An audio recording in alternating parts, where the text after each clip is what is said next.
Hello everyone, welcome to ग्यारह success shot. ग्यारह success shot में आप सभी का बहुत बहुत स्वागत है। जैसा कि आपको दिख रहा होगा मेरा thumbnail, UP triple S assistant treasury accountant 2016 की कोर्ट अपडेट, सहायक कोषागार लेखाकार 2016 की जो कोर्ट अपडेट है वो मैं देने के लिए अभी हाजिर हुई हूँ। और जैसा कि आप सभी को पता है कि दिसंबर के फर्स्ट वीक में जो आपके लास्ट डेज में थे उसमें जो है आपकी ये डेट लगी हुई थी। और उसके पहले ही जो आपके senior counsel doctor LP Mishra ji से लोगों की बात हुई थी, कुछ बच्चों की बात हुई थी और उन्होंने ये बताया था कि वो जो है उस डेट को वहाँ उपस्थित कोर्ट में उपस्थित नहीं रह पाएंगे। और उन्होंने ये भी कहा था कि वो अपने किसी जूनियर से कह करके बहस के माध्यम से 9 या 10 को डेट लगवा लेंगे। ठीक है, 9 या 10 को डेट लगवा लेंगे, जिससे कि वो चाहते थे कि वो रह करके वहाँ पे फाइनली आर्गूमेंट कर सकें और जिससे ये केस जो है वो एक फाइनल मोड पर पहुँच जाए, यानी कि वो केस फाइनल हो सके। पर सिर्फ सब कुछ एक कोशिश ही रह जा रही है, कहा जा सकता है आपको, क्योंकि आपको जैसा बताऊं कि फिर जो वो डेट लगी हुई थी उसके बाद से जो है डॉक्टर एलपी मिश्रा जी जो हैं वो आउट ऑफ स्टेशन होने की वजह से सुनवाई में प्रेजेंट नहीं रह पाए। ठीक है ना, तो जैसा उन्होंने कहा था वैसा हो भी गया, सुनवाई में प्रेजेंट नहीं हो पाए वो।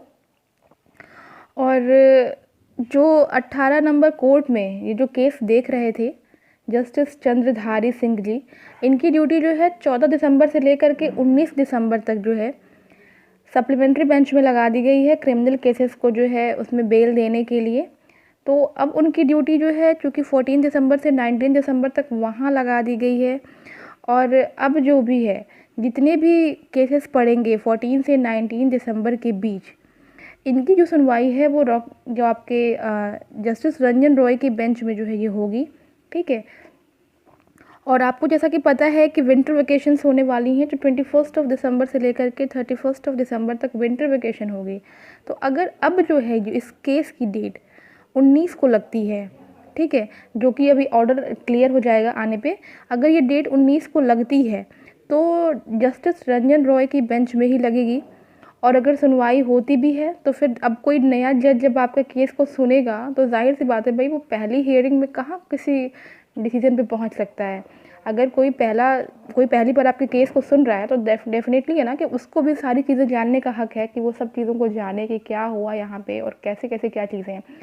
चूँकि जिनके बेंच में जो है जिनकी आपके अंडर में ये सारी चीज़ें चल रही थी, जस्टिस जो है चंद्रधारी सिंह जी के, तो उनको ये सारी चीज़ें पता है कि ये सारी चीज़ें कैसे हुई क्या हुई और उनके में ही ये फाइनल स्टेज में पहुंचा है। तो अचानक से अगर जज को चेंज कर दिया जाए या फिर इसको जो है किसी और जज के अंडर में दे दिया जाए तो फिर थोड़ा सा दिक्कत वाली बात आएगी और अगली डेट मिलने के चांसेस जो हैं बहुत ज़्यादा हो जाएंगे। तो अगर ये जो है 19 तारीख को डेट लग जाती है तो जस्टिस रंजन रॉय की बेंच में ये लग सकती है। और अगर सुनवाई होगी भी तो सिर्फ सिवाय नेक्स्ट डेट मिलने के और कुछ भी नहीं होगा। तो होप करना है कि ये जो डेट है वो 19 को ना लग कर के 20 को लगे। ठीक है, ताकि जो है जस्टिस चंद्रधारी सिंह जी की बेंच में सुनवाई हो सके और वहाँ से कुछ अच्छा सुनने को मिल सके। क्योंकि अगर 19 को डेट लगती है तो आपको पता है कि 14 से 19 जो है सप्लीमेंट्री बेंच में जो है ये सब चीज़ें होने वाली हैं। और इसमें जो है आपके जज साहब जो हैं वो भी जो है वो आपके जस्टिस रंजन रॉय हो जाएंगे और उनकी बेंच में सुनवाई लग जाएगी, उनकी में ये सुनवाई होनी रहेगी। तो ये एक छोटी सी कोर्ट अपडेट है और अब देखना है कि ऑर्डर आने पे जो है क्या रहता है और क्या सीन बनता है इसका।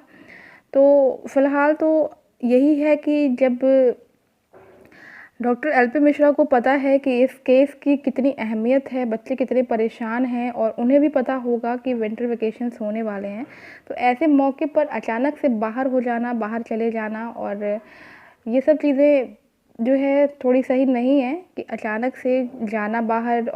तो ऐसे में जो डॉक्टर एलपी मिश्रा जी हैं इनको जो है एकदम से ही इसी डेट पर कहीं बाहर जाना पड़ गया। और ये भी शो करता है कि कहीं ना कहीं जो है इस केस के विषय में लोग पूरी तरह से सीरियस नहीं हैं। क्योंकि आपको पता है कि विंटर वेकेशंस होने वाले हैं और उसके बाद भी डेट्स क्या हो जाएंगी। अगर इस बीच में कुछ नहीं होता है तो फिर आप समझ सकते हैं कि अगर यहाँ डेट नहीं भी लगती है तो फिर सिवाय ये सारी चीज़ें जो है नेक्स्ट ईयर पे, क्योंकि आपको पता है कि दिसंबर आपका जो है last month of the year होता है और इसके बाद से जो है फिर नेक्स्ट ईयर जो है ये सब कुछ चीज़ें चली जाएंगी और उसके बाद से बहुत सारी चीज़ें हैं फिर आगे आगे का किसी को कुछ पता नहीं है।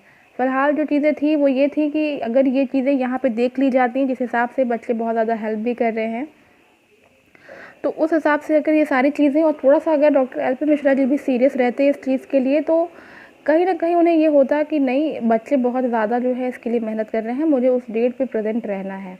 तो ख़ैर जो भी है, फ़िलहाल की कोर्ट अपडेट यही है कि ये सारी चीज़ें जो मैंने बताई हैं आपको, ये सारी चीज़ें हैं। अब देखते हैं कि क्या होता है। ऑर्डर आने के साथ ही फिर से आपको अपडेट दिया जाएगा।